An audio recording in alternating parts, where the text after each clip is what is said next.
दर्शकों ब्रेक तो बाद तुहाडा स्वागत है जी डॉक्टर साहब। हुण असीं अपने दर्शकों वालों आईयां ईमेल ते मैसेज नूं पढ़दे हां। साडी पहली ईमेल आई है वीर हरप्रीत सिंह आयरलैंड जी दी। ये लिखदे हन डॉक्टर अमरजीत सिंह जी ते भैन नीलम कौर जी, वाहिगुरू जी का खालसा वाहिगुरू जी की फतेह। डॉक्टर साहब सब तो पहलां तां मैं ये कहना चाहता हाँ कि अकाल तख्त साहिब ते जो कुछ होया वो बहुत माड़ा होया।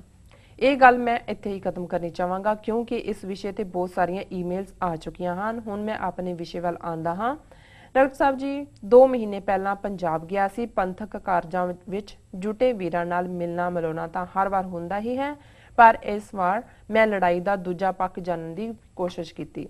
ਮੇਰੇ ਕੁਝ ਮਿੱਤਰ ਪੁਲਿਸ ਵਿੱਚ ਭਰਤੀ ਹੋਏ ਹਨ ਤੇ ਆਪਣੇ ਇਲਾਕੇ ਦੇ ਕਈ ਪੁਰਾਣਿਆਂ ਨੂੰ ਮੈਂ ਪਹਿਲਾਂ ਤੋਂ ਹੀ ਜਾਣਦਾ ਹਾਂ। ਇਸ ਵਾਰ ਮੈਂ 84 ਤੇ ਉਸ ਤੋਂ ਪਹਿਲਾਂ ਤੇ ਬਾਅਦ ਦੇ ਹਾਲਾਤਾਂ ਬਾਰੇ ਉਹਨਾਂ ਦਾ ਪੱਖ ਜਾਣਨ ਦੀ ਵੀ ਕੋਸ਼ਿਸ਼ ਕੀਤੀ। ਇਸ ਸਾਰੇ ਵਿੱਚੋਂ ਜੋ ਕੁਝ ਮੈਂ ਸਮਝ ਸਕਿਆ ਉਸ ਮੁਤਾਬਕ ਸਾਰੀ ਪੁਲਿਸ ਵੀ ਮਾੜੀ ਨਹੀਂ ਸੀ। ਏਜੰਸੀਆਂ ਨੇ ਲੜਾਈ ਹੋਰ ਹੀ ਪਾਸੇ ਮੋੜ ਦਿੱਤੀ।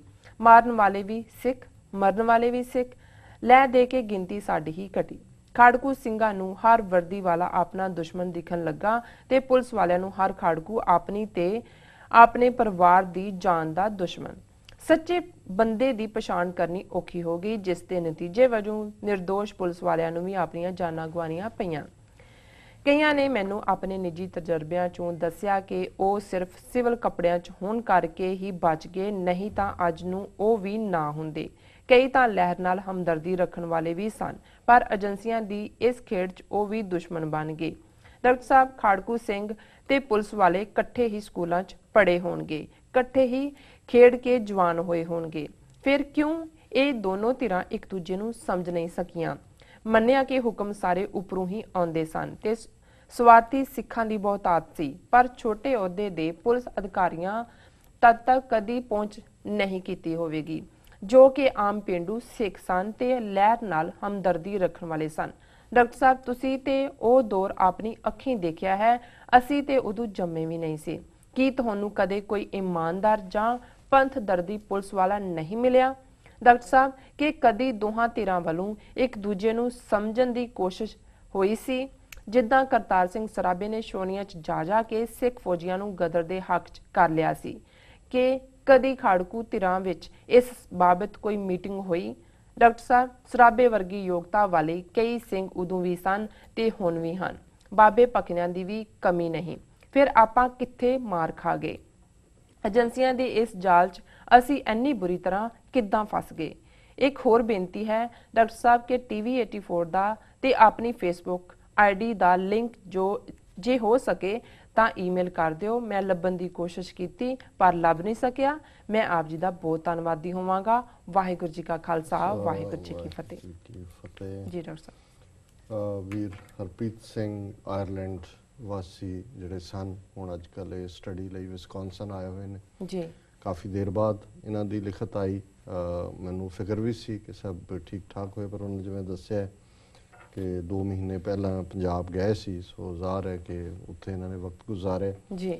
ਉਹਨਾਂ ਨੇ ਬੜੇ ਅਹਿਮ ਪੱਖ ਦੇ ਉੱਤੇ ਲਿਖਿਆ ਔਰ ਇਹ ਗੱਲ ਦੋਵੇਂ ਪਾਸੇ ਇਸ ਦੀ ਜਿਹੜੀ ਡਿਬੇਟ ਹੈ, ਕਿਉਂਕਿ ਉਹਨਾਂ ਨੇ ਤਾਂ ਬਤੌਰੇ ਸਿੱਖ ਔਰ ਲਹਿਰ ਦੇ ਹਾਮੀ ਦੇ ਨਾਤੇ ਲਿਖਿਆ ਕਿ ਸਾਡੀ ਐਨਰਜੀ ਔਰ ਅਸੀਂ ਆਪਣੇ ਹੀ ਉਹੀ ਸਾਡੇ ਸਿੱਖਾਂ ਦੇ ਮੁੰਡੇ ਜਿਹੜੇ ਇਕੱਠੇ ਸਕੂਲਾਂ 'ਚ ਗਏ, ਪੜ੍ਹੇ, ਇੱਕ ਪੁਲਿਸ ਚਲਾ ਗਿਆ, ਇੱਕ ਕੌਮ ਲਈ ਹਥਿਆਰ ਚੁੱਕ ਲਏ, ਪਰ ਜਿਹੜਾ ਪੁਲਿਸ 'ਚ ਗਿਆ ਉਹ ਵੀ ਤਾਂ ਉਸੇ ਹੀ ਜਿਹੜੀ ਹੈ ਸਰਾਊਂਡਿੰਗ 'ਚੋਂ ਹੀ ਸੀ ਜਿਸ ਸਰਾਊਂਡਿੰਗ ਦੇ ਵਿੱਚ ਜਿਸ ਹਥਿਆਰ ਚੁੱਕਣ ਵਾਲਾ ਸੀ ਜੀ ਜੀ। ਸੋ ਗੱਲ ਤਾਂ ਥੋੜ੍ਹੀ ਬਹੁਤ ਵਫਾਦਾਰੀ ਦੀ, ਜਾਂ ਕਈ ਵਾਰੀ ਤੁਸੀਂ ਤਨਖਾਹ ਦੇ ਲਈ ਜਾਂ ਆਪਣਾ ਪਰਿਵਾਰ ਪਾਲਣ ਦੇ ਲਈ ਨੌਕਰੀ ਕਰਦੇ ਹੋ ਜੀ। ਔਰ ਉਹਨਾਂ ਦਾ ਇਹ ਕਹਿਣਾ ਵੀ ਏਜੰਸੀਆਂ ਨੇ ਬੜੀ ਚਲਾਕੀ ਦੇ ਨਾਲ ਦੋਨਾਂ ਨੂੰ ਹੀ ਉਸ ਲੈਵਲ ਤੱਕ ਲੈ ਆਂਦਾ ਹੈ। ਔਰ ਇਹਨਾਂ ਨੇ ਮੇਰੇ ਨਿੱਜੀ ਅਨੁਭਵ ਤੋਂ ਜਾਣਨਾ ਚਾਹਿਆ ਵੀ ਕਦੇ ਕੋਈ ਐਸਾ ਯਤਨ ਜਾਂ ਐਫਰਟ ਹੋਇਆ ਕਿ ਵੀ ਦੋਨਾਂ ਨੂੰ ਕਿਸੇ ਇੱਕ ਪਲੇਟਫਾਰਮ ਦੇ ਉੱਤੇ ਲਿਆਉਣ ਦਾ ਯਤਨ ਹੋਏ ਜਾਂ ਅੰਡਰਸਟੈਂਡ ਕਰਨ ਦਾ ਹੋਏ।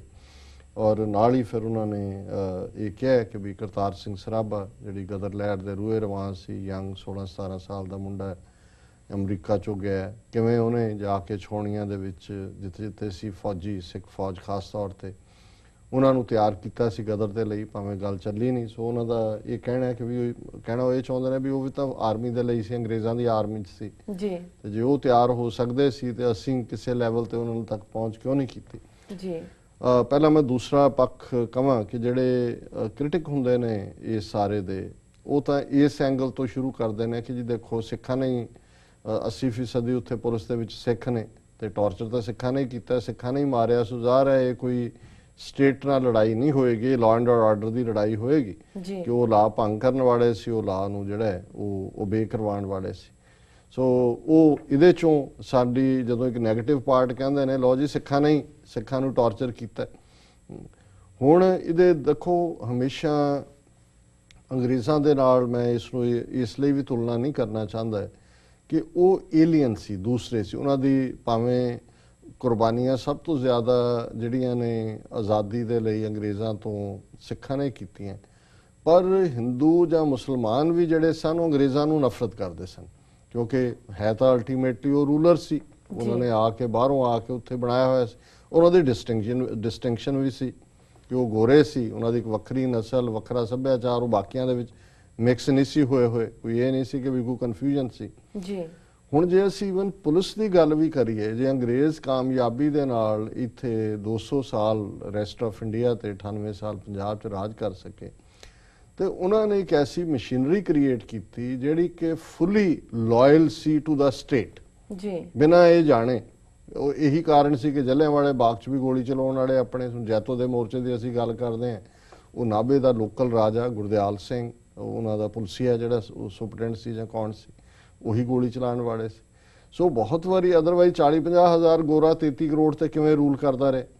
ਸੋ ਪੰਜਾਬ ਦੇ ਵਿੱਚ ਵੀ ਜੇ ਅਸੀਂ ਗਦਰੀ ਬਾਬਿਆਂ ਨੂੰ ਫੜਾਉਣ ਤੋਂ ਲੈ ਕੇ ਉਹ ਸਾਰੇ ਦੌਰ ਦਾ, ਉਸ ਤੋਂ ਪਹਿਲਾਂ ਵੀ ਭਾਈ ਮਹਾਰਾਜ ਸਿੰਘ ਨੂੰ ਫੜਾਉਣ ਤੋਂ ਲੈ ਕੇ ਦੇਖੀਏ ਤੇ ਉਹ ਵੀ ਤਾਂ ਸਾਰੇ ਨੇਟਿਵ ਹੀ ਸੀ ਜਿਹੜੇ ਇਹ ਕੰਮ ਕਰਦੇ ਸੀ। ਔਰ ਉਹਨਾਂ 'ਚੋਂ ਵੀ ਬਹੁਤ ਸਾਰੇ ਜਿਹੜੇ ਨੇ ਉਸ ਵੇਲੇ ਜਿਹੜੇ ਬ੍ਰਿਟਿਸ਼ ਪੁਲਿਸ ਦੇ ਵਿੱਚ ਸਨ, ਉਹਨਾਂ ਦੀ ਟ੍ਰੇਨਿੰਗ ਹੀ ਇਸ ਕਿਸਮ ਦੀ ਸੀ, ਉਹ ਗੈਰ ਦੇ ਕਹਿਣ ਤੇ ਆਪਣਿਆਂ ਨੂੰ ਟਾਰਚਰ ਕਰਨ ਨੂੰ ਤਿਆਰ ਰਹਿੰਦੇ ਸੀ। ਸੋ ਉਹ ਉਹਨਾਂ ਦੀ ਇੱਕ ਟ੍ਰੇਨਿੰਗ ਬਣ ਜਾਂਦੀ ਹੈ, ਜਾਂ ਟ੍ਰੇਨਿੰਗ ਸੀ, ਉਹੀ ਮਸ਼ੀਨਰੀ ਜਾਣ ਲੱਗੇ ਉਹ ਇਹਨਾਂ ਦੇ ਹਵਾਲੇ ਕਰ ਗਏ। ਔਰ ਇਹੀ ਕਾਰਨ ਹੈ ਕਿ ਉਹੀ ਜ਼ੁਲਮ ਆਪਣੇ ਲੋਕਾਂ ਦੇ ਕਰਨ ਲਈ ਕਿਤੇ ਵੀ, ਬੰਗਾਲ ਦੇ ਵਿੱਚ ਬੰਗਾਲ ਦੀ ਪੁਲਿਸ ਨੇ ਝੂਠੇ ਪੁਲਿਸ ਮੁਕਾਬਲਿਆਂ 'ਚ ਨਕਸਲੀ ਮਾਰੇ ਨੇ, ਉਹ ਵੀ ਬੰਗਾਲੀ ਜੀ, ਜਿਹੜੇ ਮਰਨ ਵਾਲੇ ਨੇ ਉਹ ਵੀ ਬੰਗਾਲੀ, ਜਿਹੜੀ ਪੁਲਿਸ ਹੈ ਉਹ ਵੀ ਬੰਗਾਲੀ, ਜਿਹੜੀ ਸਰਕਾਰ ਹੈ ਉਹ ਵੀ ਬੰਗਾਲੀ। ਜੇ ਅੱਜ ਬਾਦਲ ਜਿਹੜਾ ਉਹਦੀਆਂ ਨੀਤੀਆਂ ਆਪਣਿਆਂ ਨੂੰ ਮਾਰਨ ਲਈ, ਨਕਸਲੀ ਜਦੋਂ ਮਾਰਨ ਵੇਲੇ ਵੀ ਨਕਸਲੀ ਵੀ ਬਹੁਤੇ ਸਿੱਖਾਂ ਦੇ ਮੁੰਡੇ ਸੀ, ਸੋ ਮਾਰਨ ਵਾਲੀ ਵੀ ਪੁਲਿਸ ਪੰਜਾਬ ਦੀ, ਤੇ ਬਾਦਲ ਉਦੋਂ ਚੀਫ ਮਿਨਿਸਟਰ ਸੀ। ਔਰ ਅੱਜ ਵੀ ਬਾਦਲ ਨੇ ਜੋ ਕਰਤੂਤਾਂ ਕੀਤੀਆਂ ਜਾਂ ਕਰ ਰਹੇ ਉਹ ਕੰਟੀਨਿਊਟੀ ਹੈ।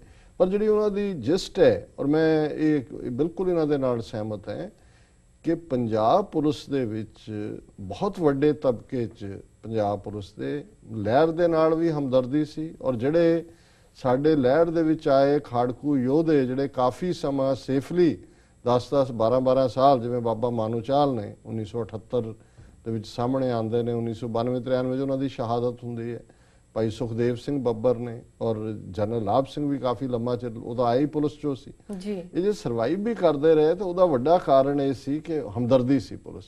ਔਰ ਜਨਰਲ ਲਾਭ ਸਿੰਘ ਦੇ ਮਾਮਲੇ 'ਚ ਐਸਾ ਸੁਣਨ 'ਚ ਵੀ ਆਉਂਦਾ ਕਿ ਕਈ ਵਾਰ ਜਿਵੇਂ ਉਹ ਨਾਕੇ ਤੋਂ ਨਿਕਲ ਰਹੇ ਨੇ, ਹੁਣ ਉਹਨਾਂ ਦਾ ਸੁਖਦੇਵ ਸਿੰਘ ਸੁੱਖਾ ਕਰਕੇ ਕਹਿੰਦੇ ਸੀ, ਉਹ ਹਰਮਨ ਪਿਆਰੇ ਸੀ ਆਪਣੇ ਪੁਲਿਸ ਮਹਿਕਮੇ 'ਚ ਹੁੰਦੇ ਆ ਵੀ, ਤੇ ਉਹ ਮੂੰਹ ਪਾਸੇ ਕਰ ਲੈਂਦੇ ਸੀ। ਉਹਨਾਂ ਨੂੰ ਹੁੰਦਾ ਸੀ ਵੀ ਅੱਜ ਸੁੱਖਾ ਇੱਧਰ ਨੂੰ ਗਿਆ, ਸੁੱਖਾ ਲੰਘਿਆ ਸੀ ਮੇਰੇ ਪੋਸਟ ਤੋਂ ਜੀ। ਸੋ ਉਹ ਸਰਵਾਈਵਲ ਵੀ ਇੱਕ ਕਾਰਨ ਸੀ ਵੱਡਾ ਕਿ ਉਹਨਾਂ ਦੇ ਵਿੱਚ ਹਮਦਰਦੀ ਸੀ। ਹੁਣ ਇਹ ਵੀ ਨਹੀਂ ਹੈ ਕਿ ਵੀ ਇਹ ਜਿਹੜਾ ਕੋਈ ਜੁਝਾਰੂਆਂ ਦੀ ਪਾਲਿਸੀ ਸੀ, ਖਾੜਕੂ ਜਥੇਬੰਦੀਆਂ ਦੀ, ਕਿ ਜਿਹੜਾ ਵੀ ਪੁਲਿਸ ਦੇ ਵਿੱਚ ਹੈ, ਜਿਹਦੇ ਘਰ ਦੇ ਬਾਹਰ ਵੀ ਪੁਲਿਸ ਦੀ ਵਰਦੀ ਪਈ ਉਹਨੂੰ ਮਾਰ ਦਿਓ। ਪ੍ਰੋਬਲਮ ਇਹ ਹੋਈ ਕਿ ਜਿਹੜੀ ਹੌਸਟਿਲਿਟੀ ਜਦੋਂ ਤੱਕ ਪੁਲਿਸ ਦੇ ਵਿੱਚ ਹਮਦਰਦੀ ਸੀ ਲਹਿਰ ਦੇ ਲਈ ਵੀ ਔਰ ਸਿੰਘਾਂ ਦੇ ਲਈ ਵੀ, ਸਿੰਘ ਸਰਵਾਈਵ ਵੀ ਕਰਦੇ ਸੀ ਔਰ ਉਹ ਜਿਹੜਾ ਹੈ ਉਹ ਲਹਿਰ ਨੂੰ ਖਤਮ ਨਹੀਂ ਸੀ ਕਰ ਸਕੇ। ਇਹਦੇ ਬਾਵਜੂਦ ਕਿ ਸਾਰੇ ਉਹਨਾਂ ਨੇ ਗਵਰਨਰ ਰਾਜ ਲਾ ਕੇ ਕਈ ਕੁਝ ਕਰਨ ਦਾ ਯਤਨ ਕੀਤਾ ਜੀ। ਇਸ ਪੀਰੀਅਡ ਤੇ ਇਸ ਮੌਕੇ ਤੇ ਆ ਕੇ ਉਹਨਾਂ ਨੇ ਏਜੰਸੀਆਂ ਨੇ ਇਹ ਪਾਲਿਸੀ ਬਣਾਈ ਕਿ ਵੀ ਇਹਨਾਂ ਦੋਨਾਂ ਨੂੰ ਕਿਵੇਂ ਟਕਰਾਇਆ ਜਾਏ। ਔਰ ਉਹ ਨਤੀਜਾ ਸੀ ਜਿਹੜਾ ਬਾਅਦ ਦੇ ਵਿੱਚ ਭਾਵੇਂ ਉਹ ਬੱਬਰ ਖਾਲਸਾ ਦੇ ਨਾਂ ਦੇ ਉੱਤੇ ਪਾ ਦਿੱਤਾ ਕਿ ਜੀ ਉਹਨਾਂ ਨੇ 35 ਮਾਰਤੇ ਪੁਲਿਸ ਵਾਲਿਆਂ ਦੇ ਟੱਬਰ, ਜਿਹਦੇ ਘਰ ਦੇ ਬਾਹਰ ਵਰਦੀ ਵੀ ਪਈ ਸੀ ਪੁਲਿਸ ਵਾਲਿਆਂ ਤੋਂ, ਵੀ ਮਾਰਤੇ ਕਿ ਜੀ ਇਹ ਪੁਲਿਸ 'ਚ ਸੁੱਕਣਾ ਪਾਏ ਨੇ ਕੱਪੜੇ ਜੀ। ਸੋ ਇਹ ਕੰਮ ਏਜੰਸੀਆਂ ਦਾ ਸੀ। ਕਿਉਂ ਸਾਡੀਆਂ ਜਥੇਬੰਦੀਆਂ, ਕਿਉਂਕਿ ਦੇਖੋ ਅੰਡਰਗਰਾਉਂਡ ਸਟਰਗਲ ਦੇ ਵਿੱਚ ਖਾਸ ਤੌਰ ਤੇ ਜਦੋਂ ਤੁਹਾਡੇ ਕੋਲ ਕੋਈ ਟਿਕਾਣਾ ਨਹੀਂ ਹੈ ਜਿੱਥੋਂ ਬੈਠ ਕੇ ਤੁਹਾਡੀ ਕੋਈ ਸੈਂਟਰਲ ਲੀਡਰਸ਼ਿਪ ਆਪਰੇਟ ਕਰ ਰਹੀ ਹੈ, ਉਦੋਂ ਇਸ ਕਿਸਮ ਦਾ ਕਨਫਿਊਜ਼ਨ ਜਾਂ ਇਸ ਕਿਸਮ ਦੀ ਅਨਸਰਟਨਟੀ ਹੋਰ ਵੀ ਬਹੁਤ ਸਾਰੇ ਮਾਮਲਿਆਂ 'ਚ ਸੀ।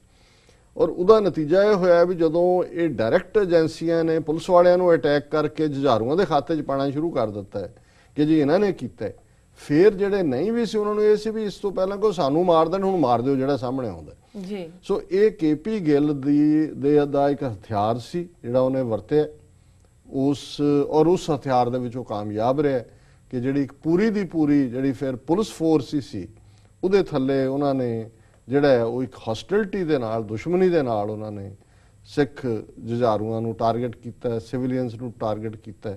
ਔਰ ਉਹਨੂੰ ਹੀ ਜਦੋਂ KP ਗਿੱਲ ਨੂੰ ਕ੍ਰੈਡਿਟ ਦਿੱਤਾ ਜਾਂਦਾ, ਕ੍ਰੈਡਿਟ ਇਹ ਹੁੰਦਾ ਕਿ ਜੀ ਉਹਨੇ ਡੀਮੋਰਲਾਈਜ਼ ਪੁਲਿਸ ਫੋਰਸ ਨੂੰ ਮੋਬਿਲਾਈਜ਼ ਕੀਤਾ। ਹੁਣ ਮੋਬਿਲਾਈਜ਼ ਕੀ ਕੀਤਾ, ਇਦਾਂ ਦੇ ਕਾਰੇ ਕਰਵਾ ਕੇ ਉਹਨਾਂ ਨੂੰ ਇਹ ਯਕੀਨ ਕਰਵਾਇਆ ਕਿ ਇਹਨਾਂ ਨੇ ਤੁਹਾਨੂੰ ਮਾਰ ਦੇਣਾ ਸਾਰਿਆਂ ਨੂੰ, ਇਸ ਲਈ ਤੁਸੀਂ ਮਾਰੋ ਇਹਨਾਂ ਨੂੰ ਜੀ। ਸੋ ਹੁਣ ਇਸ ਸਾਰੇ 'ਚ ਜਿਹੜਾ ਮੈਂ ਸਮਝਦਾ ਵੀ ਅਸੀਂ ਕੀ ਕਰ ਸਕਦੇ ਸੀ, ਜੁਝਾਰੂ ਧਿਰ ਜਿਵੇਂ ਮੈਂ ਕਿਹਾ ਕਿ ਵੀ ਤੁਹਾਡਾ ਕੋਈ ਬੇਸ ਨਹੀਂ ਸੀ, ਕੋਈ ਸੈਂਟਰ ਨਹੀਂ ਸੀ, ਕੋਈ ਕਮਾਂਡਿੰਗ ਪਲੇਸ ਨਹੀਂ ਸੀ।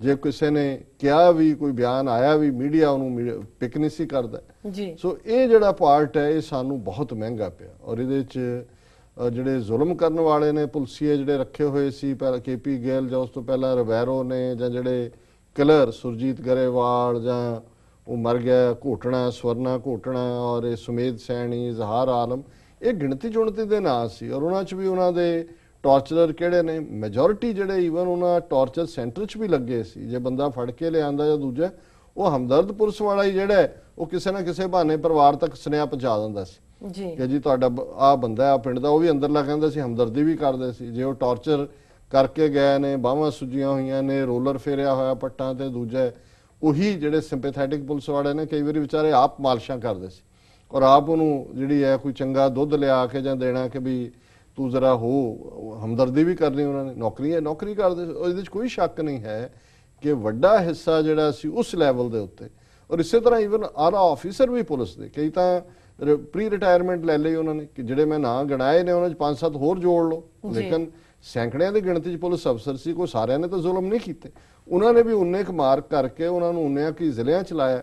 ਔਰ ਉਹਨਾਂ ਤੋਂ ਅੱਗੋਂ ਜਿਹੜੇ ਨੇ ਉਹਨਾਂ ਨੇ ਵੀ ਆਪਣੇ ਮਾਰਕਸਮੈਨ ਰੱਖੇ ਹੋਏ ਸੀਗੇ ਕਿ ਵੀ ਆ ਸ਼ਿਵ ਕੁਮਾਰ ਹੈ ਜਿਹੜਾ ਟਾਰਚਰਰ ਲੁਧਿਆਣੇ 'ਚ ਹੈ, ਕੋਈ ਹੋਰ ਇੱਕ ਜਲੰਧਰ 'ਚ ਅੱਡ ਰੱਖਿਆ ਹੋਇਆ ਸੀ, ਦੂਜੇ ਉਹਨਾਂ ਤੇ ਹੀ ਉਹ ਇਤਬਾਰ ਕਰਦੇ ਸੀ ਕਿ ਵੀ ਇਹ ਟਾਰਚਰ ਕਰਨਗੇ। ਇੱਦਾਂ ਹੀ ਪੁਲਿਸ ਮੁਕਾਬਲੇ ਬਣਾਉਣ ਵਾਲੇ ਵੀ ਉਹਨਾਂ ਦੇ ਖਾਸ ਅਫਸਰ ਰੱਖੇ ਹੋਏ ਸੀਗੇ। ਸੋ ਕੁੱਲ ਮਿਲਾ ਕੇ ਮੈਂ ਸਮਝਦਾ ਵੀ ਅਸੀਂ ਇਹਦੇ 'ਚ ਉਹਨਾਂ ਨੇ ਬਿਲਕੁਲ ਠੀਕ ਕਿਹਾ ਕਿ ਵੀ ਅਸੀਂ ਇਹਦੇ 'ਚ ਮਾਰ ਖਾਧੀ ਜੀ। ਅਸੀਂ ਜਿਹੜਾ ਸਾਡਾ ਇੱਕ ਵੱਡਾ ਸਿੰਪੈਥੈਟਿਕ ਬਲਾਕ ਸੀ ਇਹਨਾਂ 'ਚ ਬੈਠਾ, ਉਹਨਾਂ ਨੂੰ KP ਗਿੱਲ ਦੇ ਥੱਲੇ ਏਜੰਸੀਆਂ ਨੇ ਹੌਸਟਾਈਲ ਕੀਤਾ। ਅਸੀਂ ਉਸ ਸਾਰੇ ਪਾਰਟ ਨੂੰ ਰਾਈਟਲੀ ਨਹੀਂ ਆਰਟੀਕੂਲੇਟ ਕੀਤਾ। ਹਾਲਾਂਕਿ ਇਹ ਸੋਚਦਾ ਸੀ, ਜਿਵੇਂ ਉਹਨਾਂ ਨੇ ਪੁੱਛਿਆ ਜੁਝਾਰੂ ਜਥੇਬੰਦੀਆਂ 'ਚ, ਵੀ ਇਹ ਗੱਲ ਠੀਕ ਨਹੀਂ ਹੋ ਰਹੀ, ਇਹਨੂੰ ਰੋਕਿਆ ਜਾਏ। ਕੁਝ ਥਾਂ ਤੇ ਯਤਨ ਵੀ ਹੋਏ, ਪਰ ਕਿਉਂਕਿ ਮੀਡੀਆ ਤੰਤਰ ਉਹਨਾਂ ਦੇ ਕੋਲ ਸੀ, ਅੱਜ ਦੀ ਤਰ੍ਹਾਂ ਕੋਈ ਬਹੁਤਾ ਸੋਸ਼ਲ ਮੀਡੀਆ ਵੀ ਨਹੀਂ ਸੀ ਕਿ ਤੁਸੀਂ ਕਿਸੇ ਤਰੀਕੇ ਨਾਲ, ਕੋਈ ਸੈੱਲਫੋਨਾਂ ਦਾ ਵੀ ਪਾਰਟ ਨਹੀਂ ਸੀ ਕਿ ਵੀ ਤੁਸੀਂ ਕੋਈ ਕਨਵੇ ਕਰੋ। ਸੋ ਇਹਦਾ ਸਾਨੂੰ ਬਹੁਤ ਜ਼ਿਆਦਾ ਨੁਕਸਾਨ ਹੋਇਆ। ਸੋ ਇਹਨਾਂ ਦਾ ਵੀਰ ਹਰਪ੍ਰੀਤ ਸਿੰਘ ਜੀ ਦਾ ਬਹੁਤ ਬਹੁਤ ਧੰਨਵਾਦ, ਉਹਨਾਂ ਨੇ ਸਾਨੂੰ ਲਿਖਿਆ। ਜੀ ਡਾਕਟਰ ਸਾਹਿਬ, ਇਸ ਦੇ ਨਾਲ ਲੈਣੇ ਬ੍ਰੇਕ। ਵੀਅਰਸ ਤੁਸੀਂ ਸਾਡੇ ਨਾਲ ਇਸ ਤਰ੍ਹਾਂ ਜੁੜੇ ਰਹੋ, ਮਿਲਦੇ ਹਾਂ ਛੋਟੇ ਵਕਫੇ ਤੋਂ ਬਾਅਦ।